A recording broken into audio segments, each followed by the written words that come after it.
Bienvenidas y bienvenidos a esta mesa de diálogo sobre sistemas de diseño que se realiza en el marco del 10º aniversario de la revista Sincografía. Es un gusto contar con su presencia y compartir este espacio de diálogo. Tengo el agrado de presentarles a las y los panelistas que nos acompañan el día de hoy. Inicio con la doctora Elvia Luz González Muñoz. Ella es doctora en psicología por la Universidad Nacional Autónoma de México, maestra en ciencias de la salud pública por la Universidad de Guadalajara y licenciada en psicología con especialización en ergonomía. Es miembro de la Human Factor and Ergonomic Society y presidenta del Colegio Mexicano de Profesionales de Ergonomía. Se desempeña como docente en la maestría en ergonomía y otros posgrados de la Universidad de Guadalajara, particularmente en la maestría y el doctorado en ciencias de la salud y en el trabajo. Asimismo, ha impartido cursos en diversas instituciones de educación superior, entre ellas la UNAM, la Universidad Autónoma de Nayarit y la UAM Xochimilco. También participa como instructora en cursos de actualización en ergonomía ocupacional y factores psicosociales dirigidos a distintas empresas. Sus proyectos de investigación se centran en el análisis de factores de riesgo ergonómico y psicosocial en el trabajo, la generación de molestias musculoesqueléticas, la carga mental y el estrés laboral, así como en estudios de usabilidad y antropometría. Doctora Elvia Luz, bienvenida. Muchas gracias por acompañarnos. Gracias por la invitación. Un gusto, encantados de recibirle, doctora.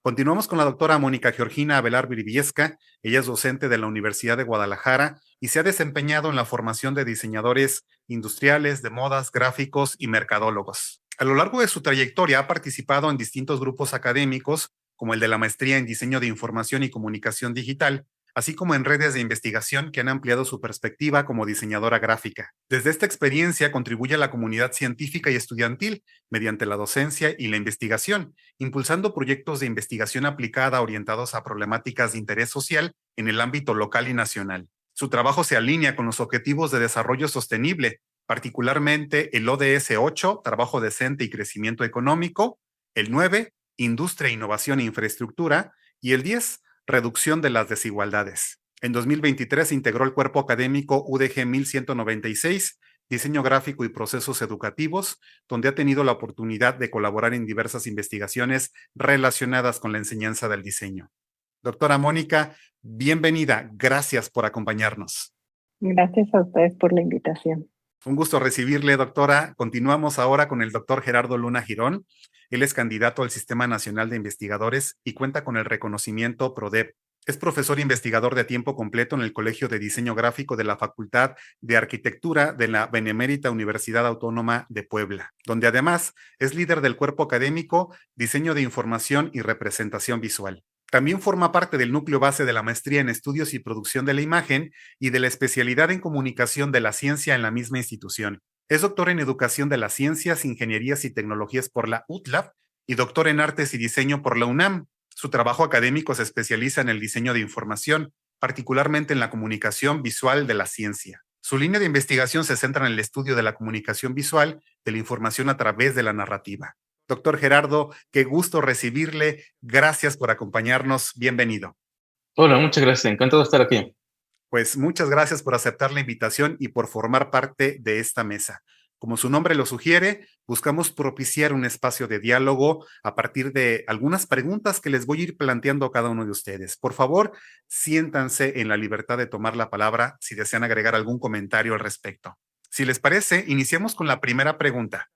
Si entendemos el sistema de diseño no como un repositorio de componentes, sino como una infraestructura estratégica que articula tecnología, cultura y experiencia, entonces la primera pregunta inevitable es sobre su regulación cognitiva y la carga informativa. Doctor Gerardo, ¿cómo puede un sistema de diseño regular la densidad de información automáticamente para evitar la fatiga cognitiva en entornos de alta presión o multitarea?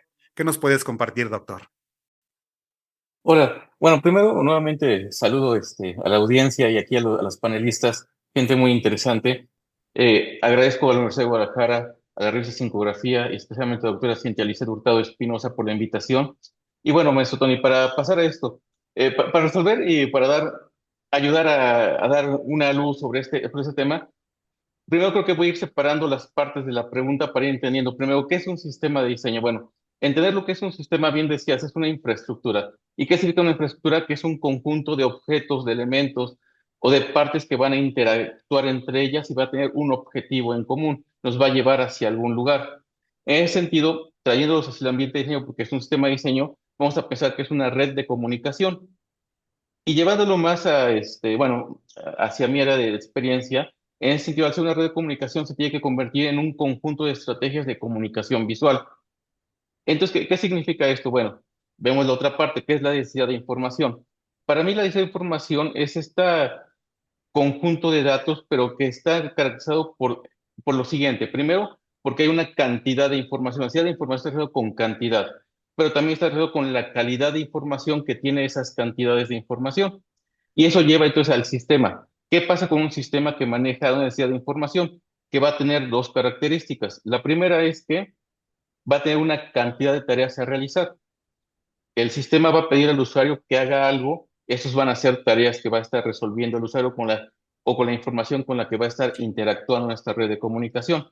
Y el segundo componente es la calidad de exigencia al usuario, es decir, cada tarea o cada pequeña subtarea, ¿qué le está exigiendo al usuario tanto para resolver como en calidad de la respuesta que está haciendo? Ok, el siguiente punto sería, bueno, la fatiga cognitiva. Para entender cómo evitar la fatiga cognitiva hay que entender qué es la fatiga cognitiva. Bueno, esto es muy interesante porque tiene varios puntos. El primero tiene que ver con cantidad de información. Estamos en un mundo en el que estamos sobresaturados de información. Tenemos un universo de información muy amplio desde cuestiones tradicionales, es decir, libros, revistas, etcétera, las cuestiones digitales en las que vimos todos, lo que son blogs, videos, wikis, etcétera, pero también tenemos lo que es la información que viene desde la cultura, por ejemplo, información social. Los humanos son seres que nos encanta producir información, estamos buscando constantemente información, estamos produciendo constantemente información. Entonces para entender la tecnología, tenemos que entender que estamos rodeados de información y es información con la que tenemos que interactuar, con la que tenemos que lidiar y hacer algo con esa información. Cabe mencionar que pues también esto de la sobrecarga informativa, la cantidad de información, tanta cantidad de información que hay nos lleva a sobrecarga informativa. Hay muchos estudios que hablan acerca de que es uno de los grandes factores de estrés que actualmente tenemos los seres humanos. Entonces ya viene un punto importante, la cantidad de información nos está estresando a las personas. Ahora bien, cuando vamos a un sistema, por ejemplo, en el mundo digital, pues entonces la información se vuelve exponencialmente mucho más complicada, porque la cantidad entonces de tecnologías con las que tenemos que lidiar, esa cantidad de tareas que tenemos que hacer se va haciendo, y también solamente en el mundo digital, también en lo que es el mundo análogo, tenemos que resolver cuestiones pues, de formatos, cuando vamos a hacer a una empresa que tenemos que llenar un formato para que nos den un servicio, o igual que vamos a una oficina de gobierno, tenemos que llenar un formato para obtener una respuesta sobre alguna queja o algo. Entonces empezamos a tener esa sobrecarga informativa, estas pequeñas o muchas tareas grandes que estoy hablando, y esto ya nos empieza a llevar a la carga, entonces a la carga cognitiva. ¿Qué nos están exigiendo? La exigencia hacia el usuario de estas tareas. La carga cognitiva, pues la podemos decir que es la cantidad de esfuerzo mental necesario para procesar información y esta información que tiene que ver con las tareas que estamos resolviendo y también esta capacidad de esfuerzo mental tiene que ver con los límites de nuestra propia capacidad para que nuestra mente trabajemos con la información con la que estamos lidiando.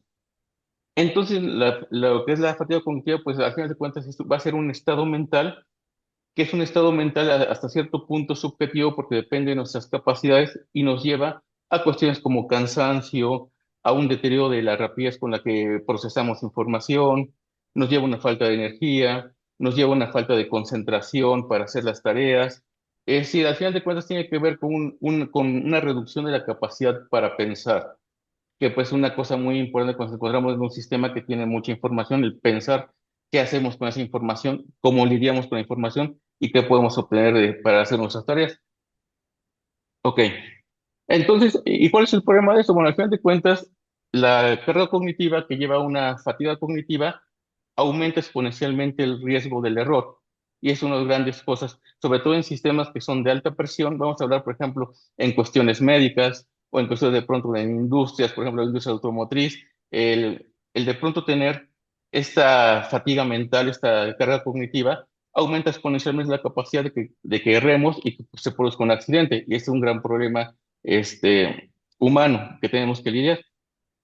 Y si no, por lo menos nos lleva a un error, a llenar mal un formulario o interactuar mal en una situación. Entonces ahí tenemos cuestiones que tenemos que resolver.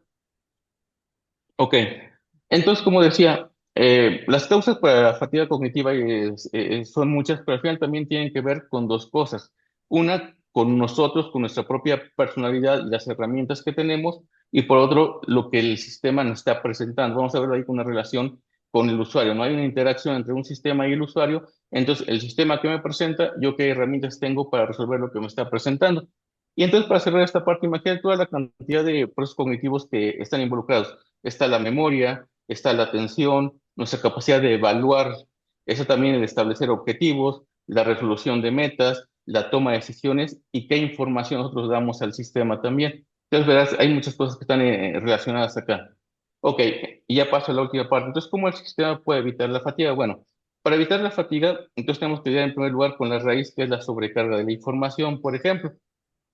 Una forma de hacerlo, pues viene lo que es la ergonomía cognitiva, la cual pues es un área que se encarga de regular esta interacción entre las personas y los elementos que componen el sistema. De esta manera, entonces, mediante la ergonomía cognitiva, se ajusta a nuestras capacidades y el sistema empieza a presentar información que se va ajustando de acuerdo a cómo percibe al usuario. ¿Qué cuestiones implica esto? Porque ahí viene entonces, ¿qué estrategias utilizamos para resolverlo? Bueno, que el sistema tiene que ser predecible para el usuario en primer lugar. También es una reutilización modular de elementos. Esto ayuda mucho a la predictibilidad. Cuando los elementos se van repitiendo, entonces podemos predecir. También algo que es importante es el wayfinding digital. El wayfinding es esta idea de cómo nos movemos en este caso, en un espacio ya sea físico, virtual, un espacio, incluso en interacciones humanas. Y entonces de pronto el wayfinding nos hace lograr que lleguemos del punto A al punto B de la mejor manera posible en el camino que mejor se acople a nuestras capacidades y a nuestros deseos de qué meta queremos lograr. También, pues, una parte importante es la recuperación de información. ¿Qué tan fácil este sistema nos permite recuperar información para reutilizarla y entonces en esta predictibilidad poder crear pequeños paquetes informativos que nos permiten hacer las tareas? Ok. Ahora bien, aquí ya también habríamos que hablar un poco más de la parte de qué tipo de sistema estamos hablando. Por ejemplo, en un sistema que sea digital, ahorita con las tecnologías que tenemos, un sistema ya de alta demanda, por ejemplo, se puede valer de inteligencia artificial, también se puede valer incluso de cuestiones biológicas. Tenemos ya dispositivos wearables que permiten ver nuestro ritmo cardíaco, por ejemplo, que permiten también seguir lo que es el movimiento del ojo, para entonces establecer lo que son las pautas del usuario y su nivel de estrés que que hablaba hace rato. Entonces, hay muchos elementos que permiten también ver nuestros patrones de movimiento o si de pronto son constantes o son erráticos. Entonces, un buen sistema se va a encargar de hacer eso. Cuando nos encontramos lo que es en el mundo análogo, lo que se hace es un buen trabajo de diseño de información en el que presentan la información, por ejemplo, en clústeres, es decir, pequeños paquetes de información que vayan guiando al usuario, por ejemplo. También tiene que ver mucho con el nivel de detalle de tanto la comunicación visual, lo visual que está presentando, como la cantidad de información que está presentando, cuánta información y el cómo encontrar estrategias de cómo mostrar y ocultar esa información. Y eso crea una jerarquía de profundidad informativa, lo que permite hacer más manejable la información. Al final de cuentas también pues tiene que ver mucho con la parte de cómo el sistema puede ayudar a lidiar con esta densidad de información, pues es también reducir el número de opciones disponibles, por ejemplo, para dar respuesta a lo que espera el sistema, evitar la redundancia, también que el usuario sepa cuáles son los marcadores para saber que completó correctamente una tarea, por ejemplo. Y en la parte visual, pues usar elementos que ayuden a centrar la atención y que faciliten el movernos dentro de esa interacción. Por ejemplo, la tipografía es algo básico para trabajar una tipografía clara, legible y con una facilidad de lectura, ayuda muchísimo. También incluso lo que es una paleta de color, la paleta de color adecuada ayuda mucho, paletas de colores que permitan hacer que los elementos se muevan entre planos, que pasen al foco de atención o que se vayan al background, eso ayuda muchísimo. Y entonces ya para ir terminando, ¿cuáles serían las metas de alcanzar de un sistema para que pueda ayudar en estos entornos de multitareas o de alta presión? Bueno, el sistema tiene que buscar tener la mayor eficiencia posible, como decía, en la predictibilidad, en la reutilización modular, que sea sostenible para el usuario, es decir, que permita al usuario hacer las tareas en un periodo largo de tiempo, porque de pronto si les sigue muy poco tiempo aumenta la presión, entonces que permita las tareas irlas llevando. También yo creo que es una parte muy importante que es donde se vuelve también un arte, que es en el equilibrio entre cantidad y calidad de información que tenemos que interactuar con ella. Y al final de cuentas todo esto va a llegar para una reducción de la fatiga cognitiva. Entonces, como verás, hay un trabajo muy importante de diseño, pero también es un trabajo, yo creo que multidisciplinario, el trabajo interviene en muchas áreas, la psicología, la educación, el diseño de información, el diseño visual, lo que es también el diseño industrial. Es un área muy interesante y que pues ahorita estamos, con esa cantidad de información que tenemos, es bien importante saber cómo lidiar con esto, porque ya todo está volviendo una necesidad de información importante y todo básicamente está yendo hacia la multitarea. Esa sería mi respuesta, Gracias. maestro Tony. Excelente. Gracias por este rico e interesante recorrido. Doctora Elvia, retomando esta misma pregunta sobre la regulación de la información y la fatiga cognitiva, ¿qué reflexión podría compartirnos?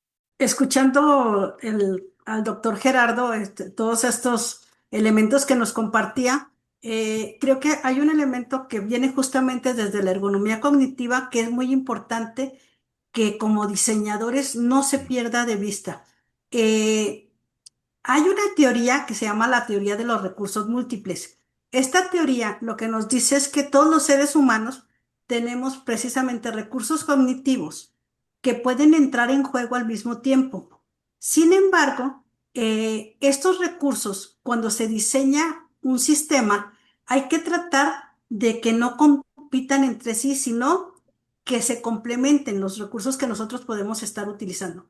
Por ejemplo, nosotros tenemos recursos auditivos, visuales, tenemos recursos espaciales, es decir, ubicar la información o ubicar los elementos en el espacio y tenemos recursos verbales, ¿sí? Entonces, en un sistema en el cual estamos interactuando, precisamente se debe de buscar que estos recursos los podamos utilizar en forma sistémica, digámoslo así, y que el diseño nos permita en determinado momento todos los componentes que nos señalaba el doctor Gerardo, poder acceder a ellos, pero que en el momento que se presente la fatiga, podamos tener, por ejemplo, una ayuda, pensando estoy en sistemas digitales, a lo mejor una ayuda auditiva, una señal, algo que me permita llamar la atención sobre el elemento importante, ¿sí? O, como decía, también visualmente a lo mejor puede haber complementarse con elementos más grandes, con mayor contraste, que me permitan dirigir la atención al punto prioritario, ¿sí? O incluso el tener elementos espaciales en diferentes lugares que me permitan centrar la atención en los puntos más importantes. El conocer estas capacidades que tiene el usuario nos van a permitir mejorar esos sistemas y, bueno, en ergonomía a veces hablamos de que los sistemas sean adaptativos y progresivos. Es decir, que nos permitan ir controlando esos recursos que utilizamos o el acceso a la información. Es decir, que a lo mejor, como él señalaba, que tengamos diferentes ventanas y que estén las prioritarias o la información prioritaria. Y si yo necesito información secundaria, pueda acceder a esa información, pero que no me robe la atención, ¿sí? Y que si yo tengo que, justamente estoy en una función multitareas, pues poderme centrar en las tareas prioritarias. Entonces, el conocer estas capacidades creo que es muy importante para eficientar precisamente estos sistemas. Muchas gracias, doctora. Interesantes puntos. Continuamos con usted, doctora Elvia. ¿Cómo puede un sistema de diseño global ser suficientemente flexible para respetar las particularidades culturales y tipográficas en mercados locales sin romper la unidad del sistema? ¿Qué nos podría compartir? Bueno, creo que aquí es muy importante el considerar precisamente cómo vivimos en un mundo globalizado, ¿no? O sea, en realidad, ahorita en este momento, ni hablando de diseño gráfico ni de diseño industrial, podemos tener un objeto creado solo para un grupo poblacional. o un grupo o una nación o algo así, sino que hay esta globalización. Entonces, yo en ocasiones les digo a los alumnos, a ver, estamos utilizando una computadora que fue diseñada en Estados Unidos, pero la maquila se fue a Corea, pero los criterios de diseño fueron establecidos a lo mejor en Alemania y luego lo traen a México para que se ensamble y se regresa a Estados Unidos para que se venda. Entonces, tenemos productos globales y esto lo estoy diciendo con un producto físico. Ahora, con productos gráficos, con productos digitales, bueno, esto se acrecenta, ¿no? Creo que uno de los principales elementos, justamente ligando a lo que mencionábamos anteriormente, es conocer a ese usuario. Universalmente, el ser humano tiene capacidades, ¿sí? Y tiene esta serie de recursos. Entonces, debemos de conocer cuáles son esos principios con los cuales se rige la interacción, ¿sí? Y por qué no, al momento de hablar de una globalización, también reconocer los valores o cuáles son los componentes compartidos y los componentes diferenciados entre cada cultura. Creo que un diseño que busque precisamente tener este carácter global debe de reconocer esas similitudes y esas diferencias y tomar como base las similitudes que nosotros tenemos y que esto permanezca en el diseño, ¿sí? Y a partir de esa permanencia, tener nosotros particularidades que vayan enfocados a cada uno de los mercados, ¿sí? Dependiendo de las necesidades. Hay un ejemplo muy interesante que es la página web de la República Popular China. A mí me parece muy interesante porque tiene particularidades dependiendo el idioma que están manejando.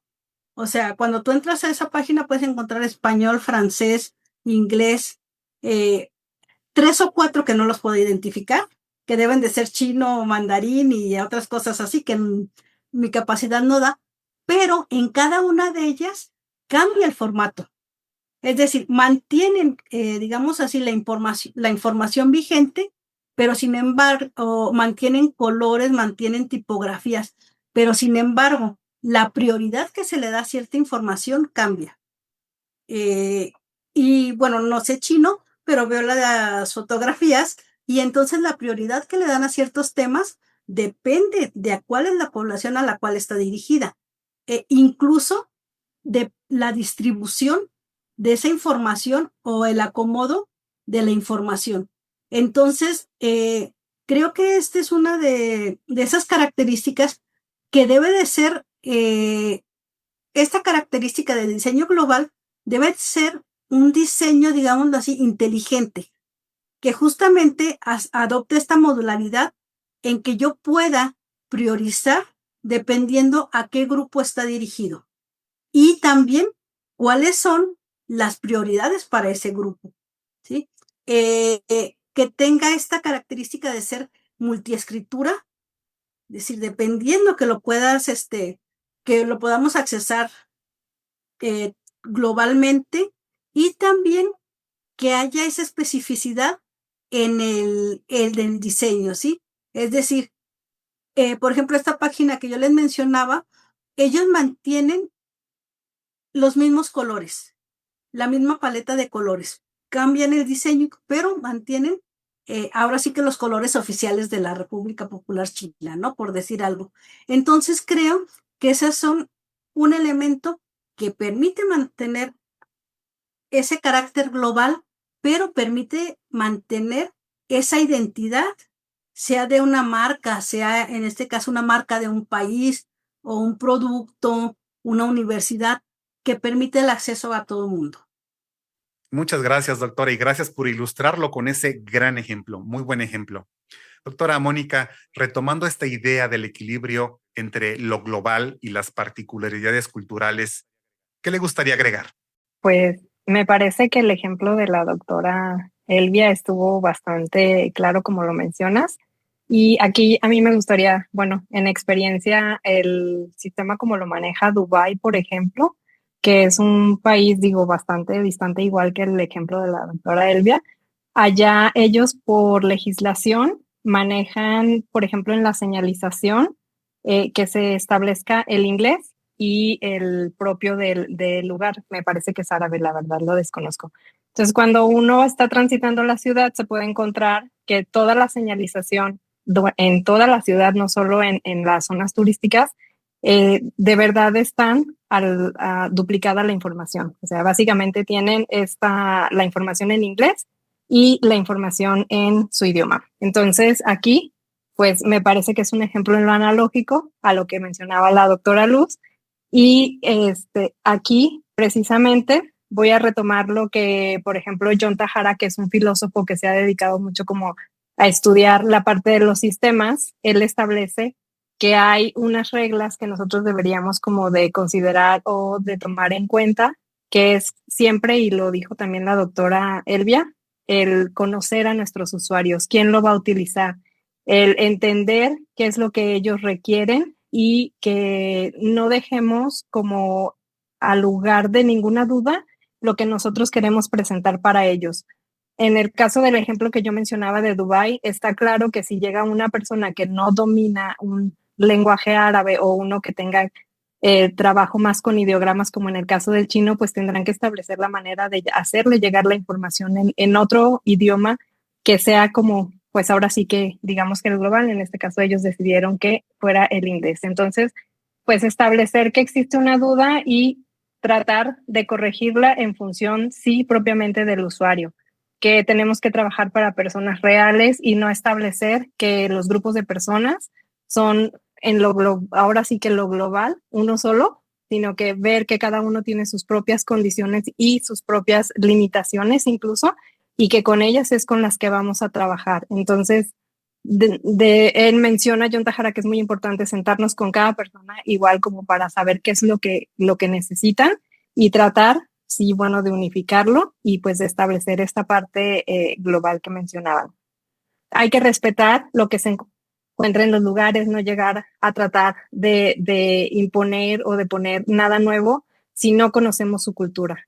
Hay que trabajar conociendo la cultura, respetándola y sobre todo, pues que mejore la manera de transitarla, de utilizarlo, o como decía la doctora Elvia, pues que la información que les llegue sea la que les interesa desde el punto de vista de quien lo va a consultar en este punto.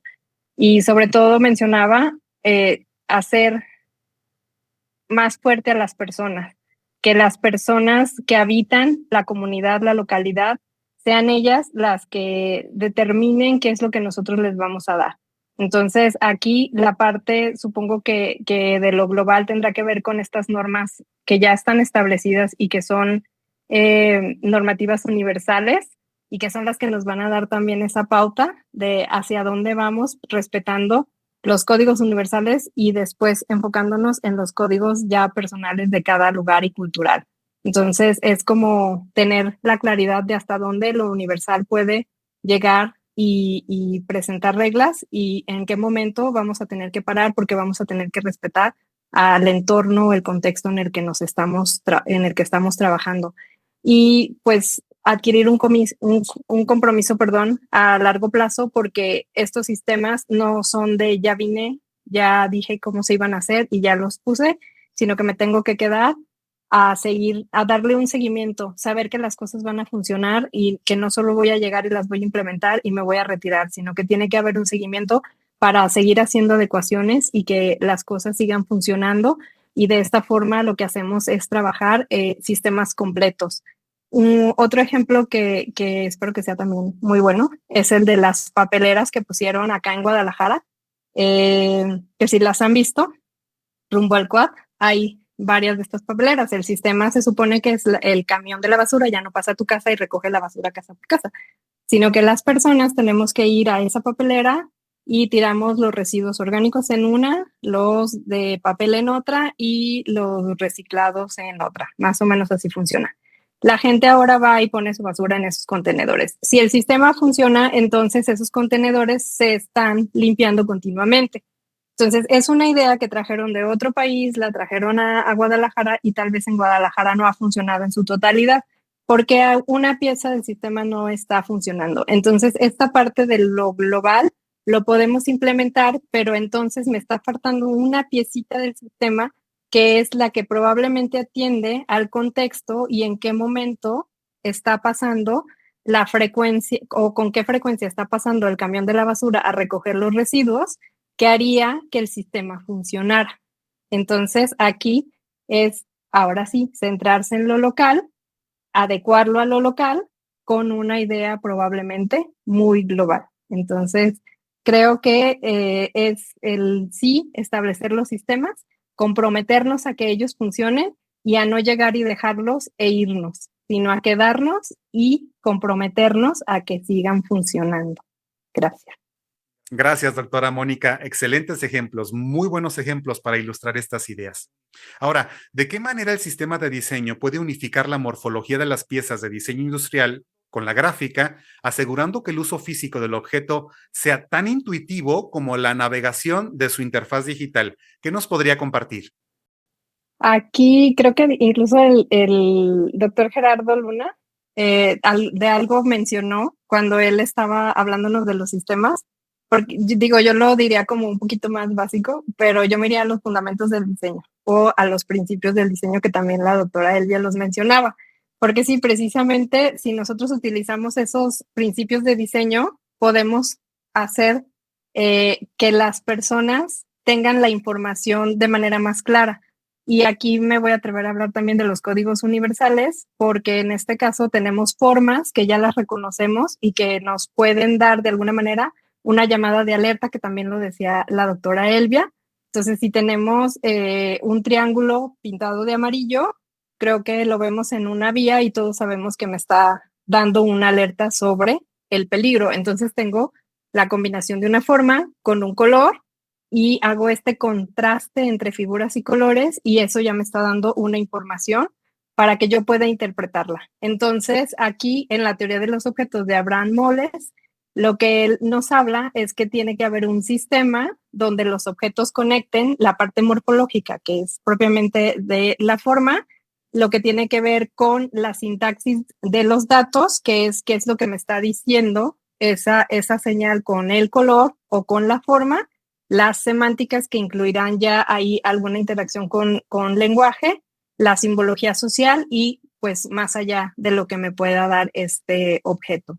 Entonces aquí pues la parte relevante para mí creo que es esa, la combinación de los fundamentos o principios del diseño y que tienen que ver con la combinación de formas, los símbolos universales y que todos podemos reconocer y de esa forma pues lo podemos de alguna manera asegurar que sea también intuitivo en el caso de los objetos. Incluso, no sé, ponían un ejemplo de si tú ves una silla y ves que tiene unas tuercas en una unión, entonces te das cuenta que esa silla se puede plegar y tienes ahí el uso intuitivo de lo que es el objeto, ¿no? Entonces, creo que con eso puedo responder a la pregunta. Gracias, doctora Mónica. Doctora Elvia, retomando esta idea de la relación entre el uso físico del objeto y la experiencia de su interfaz, ¿qué le gustaría agregar? Sí, mira, yo agregaría, me voy un poco a esta malformación como psicóloga, ¿no? Hay un psicólogo que es Gibson, el cual habla de la existencia de los affordance, es decir, los objetos tienen algo en su morfología, en su forma, que nos dice cómo utilizarlos. Es decir, nos llama al uso que tenemos. Como decía la doctora Mónica, veo una silla, sé que es para sentarme, ¿sí? Y eso nos ocurre con todos los objetos con los que interactuamos, ¿no? Incluso que justamente es una de las características de los niños cuando aprenden a utilizar un iPad, un teléfono. Ellos no aprenden el texto, ellos aprenden las formas o las imágenes que aparecen ahí y el niño sabe cuál es el botón que tiene que para encender. Y eso lo reproduce, digámoslo así, con muchos objetos que tienen el mismo símbolo. Entonces, ese affordance nos dice cómo lo podemos utilizar y es algo que pues nosotros podemos llevar tanto al lenguaje visual como a la cuestión funcional. Voy a poner un ejemplo. Todos hemos utilizado el macro. Ok. En las estaciones del macro han visto que hay unas formas de metal que están hacia los lados. ¿Sí? Ok, ¿para qué sirven? Para sentarse, ¿no? Para sentarse. Pero sin embargo, cuando los pusieron, la gente pensaba Sí. que era para llegar y apoyar tus cosas. O sea, no tiene una forma de una silla, porque en realidad no te sientas.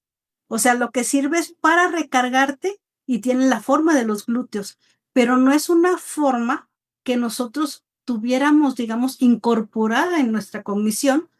Y poco a poco fuimos aprendiendo de que, no es para poner las cosas porque se caen, sino que es para que yo medio me recargue en lo que espero que llegue el transporte.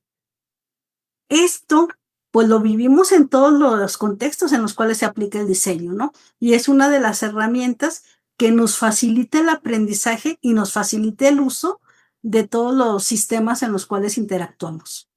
Muchas gracias, pues hemos disfrutado mucho de sus valiosas aportaciones, ideas, reflexiones que se han compartido en esta mesa sobre los sistemas de diseño. Agradecemos a nuestros panelistas por compartir su visión y experiencia sobre el tema. Muchas gracias, doctor Gerardo. Muchas gracias por la invitación. Un gusto. Gracias, doctora Elvia. No, es un placer tener estos diálogos y sobre todo aprender de los compañeros, ¿no? Yo aquí estaba anotando algunas cosas que dijo el doctor Gerardo, la doctora Mónica, de que yo le voy a preguntar de un autor que mencionó. Creo que todos aprendemos en estas interacciones. Muchas gracias por la invitación. Muchas gracias, doctora Mónica. Gracias a ustedes también, a la doctora Cindy, a Sincografía, a mis compañeros, y como dijeron, de todos aprendimos. Yo también me llevo mi acordeón aquí de todo lo que dijeron y ya los estaremos contactando para conocer más. Muchas gracias. Gracias. Les invitamos a mantenerse atentos a las próximas publicaciones y espacios que la revista Sincografía estará compartiendo en el marco de su 10º aniversario. Mi nombre es Tony Luna. Ha sido un verdadero placer moderar esta conversación.